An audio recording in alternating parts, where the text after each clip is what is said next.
Donc, je ne sais pas si vous avez des questions. Oui.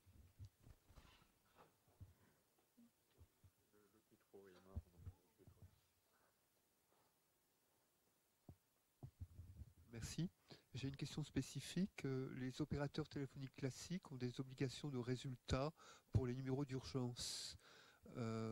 Or, de plus en plus, les gens utilisent la voix sur IP. Je pense qu'en 4G, d'ailleurs, ça n'est que la voix sur IP.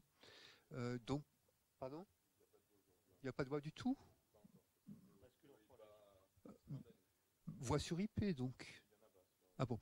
Ben, en tout cas, le problème, c'est que ces obligations vont être un jour transférées sur l'Internet. Et en quoi ça va affecter l'Internet en général, et puisque l'objet de la session, le protocole BGP.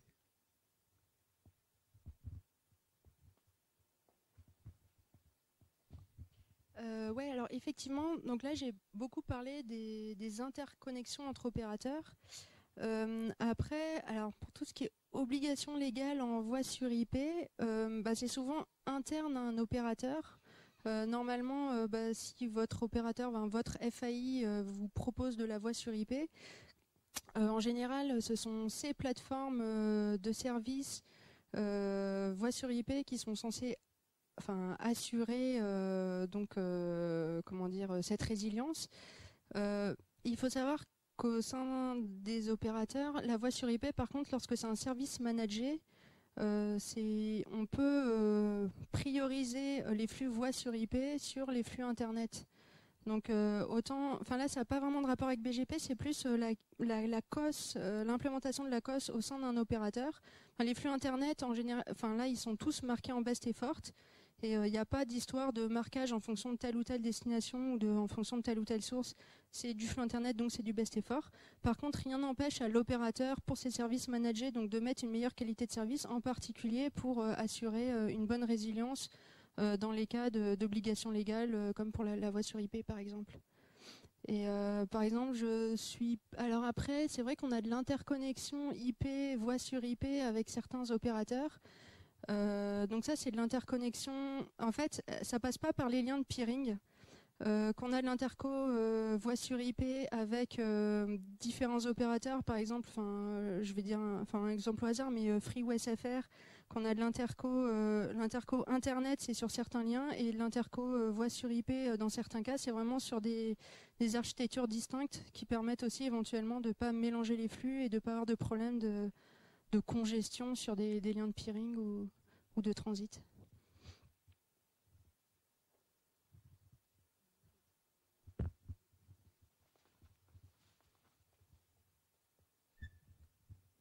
Alors, ma question vient un peu prolonger la réponse que vous avez donnée. J'imagine que chaque constructeur propose des mécanismes de QoS à l'échelle de BGP, j'entends. Enfin, peut-être que je me trompe, hein, mais et ces mécanismes-là, est-ce qu'ils sont capables, est-ce qu'il y a suffisamment de standards pour avoir des mécanismes de QoS interconstructeurs?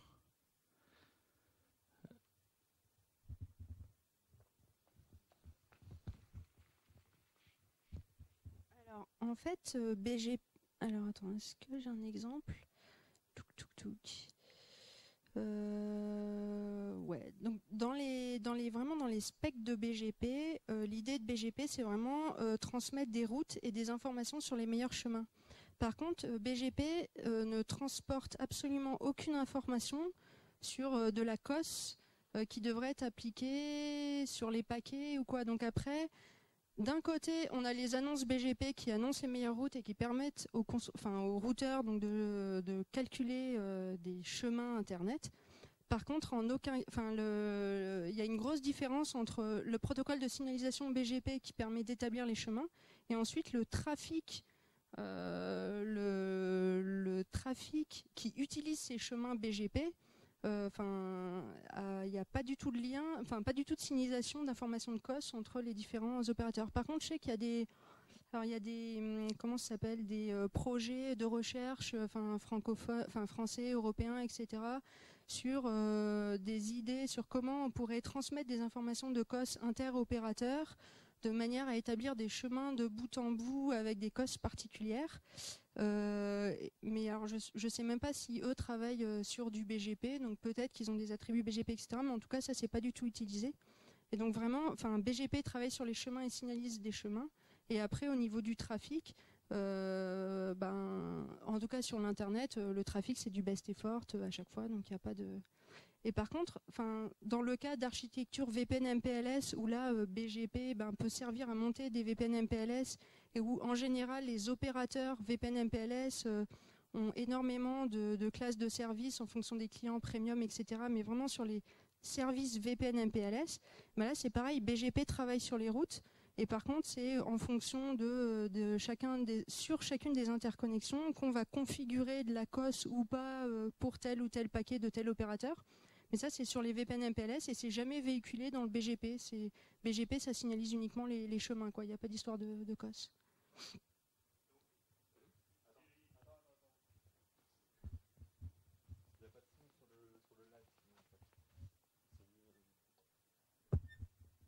Donc, si j'ai bien compris, au niveau des mécanismes de QoS, on reste, quel que soit ce qui peut être mis en place sur différentes couches réseau, on reste de toute façon contraint par les mécanismes de BGP.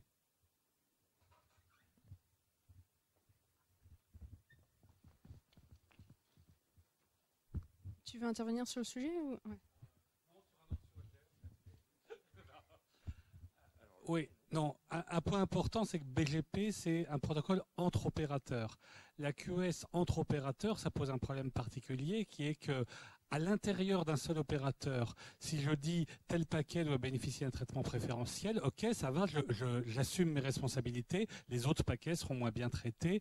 Par contre, quand on envoie à quelqu'un d'autre, là, on n'a plus de raison de se gêner. On met tous les paquets avec « je veux le meilleur traitement » et tant pis pour ceux des autres. Donc, fondamentalement, la QoS entre opérateurs, ça ne peut pas marcher. On peut toujours trouver des trucs, on peut toujours trouver des systèmes de compensation financière, que les routeurs passent leur temps à calculer les compensations qui iront dans tel sens, dans tel autre. Mais enfin, c'est pas très sérieux. Donc, de la QoS entre opérateurs, c'est déjà mal parti. Donc, spécialement pour le cas de BGP, c'est une mauvaise idée. Par ailleurs, il y a aussi le fait qu'effectivement, l'Internet est best effort et que ça marche très bien. Il y a des gens qui répètent, y compris des gens qui sont profs à l'Institut Mines Télécom, par exemple, donc des gens sérieux, qui répètent qu'on a besoin de QoS. Ils répètent ça depuis 30 ans, c'est toujours pas démontré, l'Internet marche toujours très bien, mais ça les empêchera pas de continuer à le répéter pendant encore longtemps. Là-dessus, je recommande fortement la lecture du RFC 5290 qui explique pourquoi la QoS, c'est pas indispensable du tout.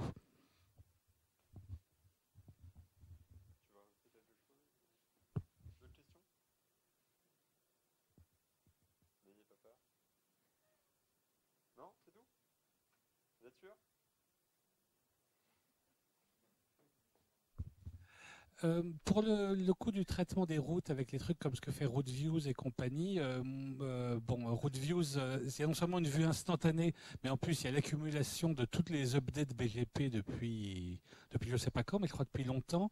Ça rentre bien en résonance avec les problématiques actuelles de big data et tout ça. Qu'est-ce qu'il faut comme matériel et logiciel pour arriver à traiter cette quantité de routes? Rien que pour faire un AirSync avec RouteViews, ça prend déjà pas mal de bandes passantes. Et ensuite, il faut traiter tout ça. J'ai fait un ou deux prototypes en mettant toutes les annonces de RouteViews dans une base de données MySQL qui est morte dans l'atroce souffrance. Est-ce que tu as une idée de quel est le genre de matériel et de logiciel qu'il faut pour quelqu'un qui voudrait mettre tout RouteViews dans MongoDB ou dans Cassandra et faire des traitements dessus après? Alors là-dessus, je pourrais demander à des gens en interne, justement en R&D, il y a une équipe qui essaie de faire donc des outils qui fait des outils de monitoring BGP, pas mal de data ranking. Donc comme je l'ai dit, ces archives aussi, ça permet aussi d'étudier les chemins stables de BGP, de faire des moteurs d'inférence, de faire un peu de l'intelligence économique pour savoir essayer de trouver qui pire avec qui. Qu'est-ce qui serait intelligent de démarcher comme opérateur pour l'avoir en client, en transitaire ou en peering, etc. Et donc eux, je sais qu'ils travaillent là-dessus. Et Par contre, souvent, quand on leur demande des informations sur nos propres routes, ils nous disent qu'ils auront besoin d'un certain temps pour les traiter. Donc, justement, je pense qu'ils sont confrontés au même problème que toi et je pourrais éventuellement leur demander ce qu'il faudrait exactement comme matériel. Sinon, tu peux demander à tes amis de BGPmon aussi de savoir un peu sur quel type d'infrastructure ils utilisent comme outil pour travailler sur ces choses-là. Donc oui, je sais qu'en R&D avant ils faisaient du MySQL, mais pareil ils ont dû stopper et je sais pas exactement ce qu'ils utilisent actuellement ni comme matériel ni comme logiciel en fait pour traiter les datas quoi.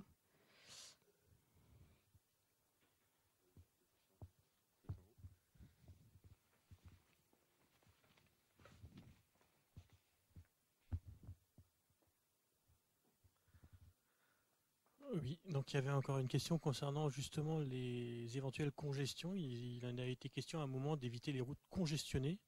Or, la congestion, elle peut varier en fonction des moments. Donc, est-ce qu'on peut s'adapter en fait en temps réel ou suivre un petit peu les congestions au fil du temps?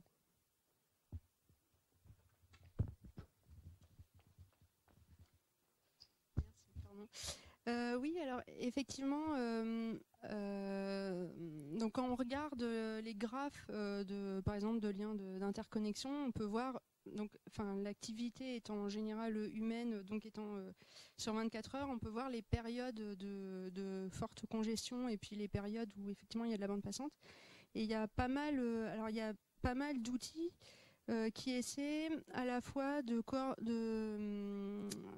corréler donc à la fois des data BGP sur la disponibilité des chemins et aussi des informations NetFlow. Donc NetFlow, c'est une technologie qu'on peut déployer sur un routeur qui fait de l'échantillonnage de paquets. Donc il prend un paquet sur 500, un paquet sur 1000 ou plus, et qui récupère dans le paquet uniquement les informations l'adresse IP source, l'adresse IP destination, le port, etc. Et du coup, il récupère aussi, il peut récupérer l'AS source, l'AS destination. Et donc, en corrélant à la fois donc, les données SNMP qui montrent quand le lien est surchargé ou pas, les données NetFlow qui montrent un petit peu le trafic qui entre dans le réseau ou qui sort dans le réseau, de quelle destination et quelles sont les sources, eh bien, il y a des outils qui permettent de corréler tout ça et du coup d'influencer les routes BGP en fonction de la saturation des liens. Et donc, ça fait de l'optimisation de trafic. Alors, je sais qu'il y a notamment un outil dont je pourrais retrouver le nom. En fait, on sait qu'il existe parce que 3 fois en 2013, on a eu des usurpations de préfixes. Alors, une fois, c'était un AS roumain, une fois un AS français, et une fois, je ne sais plus quel autre AS.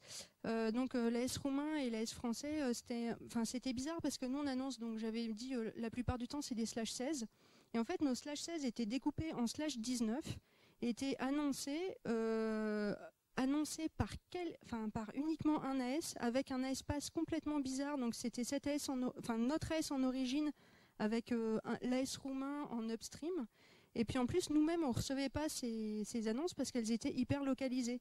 Du coup, on a demandé à l'AS roumain ce qui s'était passé. Et en fait, justement, ils ont utilisé un outil qui corrèle les data NetFlow, le BGP, etc. Et apparemment, cet outil, en fait, ensuite, crée vraiment des fausses annonces BGP en découpant les préfixes et permet visiblement assez finement au sein d'un AS de répartir le trafic. Alors par contre, je pense que les opérateurs qui ont utilisé en test cet outil se sont pas rendus compte que justement ça allait tout désagréger et que ça allait éventuellement réannoncer ça aux autres opérateurs. Et je pense que c'est pour ça qu'on a eu plusieurs fois des problèmes avec ces préfixes. Donc on l'a eu nous, et puis il y a une deuxième fois, donc ça c'est un opérateur français qui avait fait la même bêtise, et je pense que c'était le même outil parce que c'est typique le /19.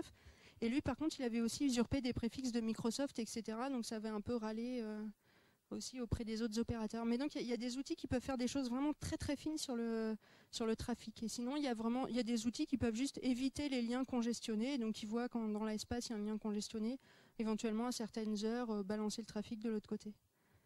Donc c'est des choses qui sont faites en recherche et qui sont à mon avis, qui vont venir de plus en plus chez les opérateurs éventuellement si on reste dans des situations un peu bloquées de peering ou d'interco. Voilà.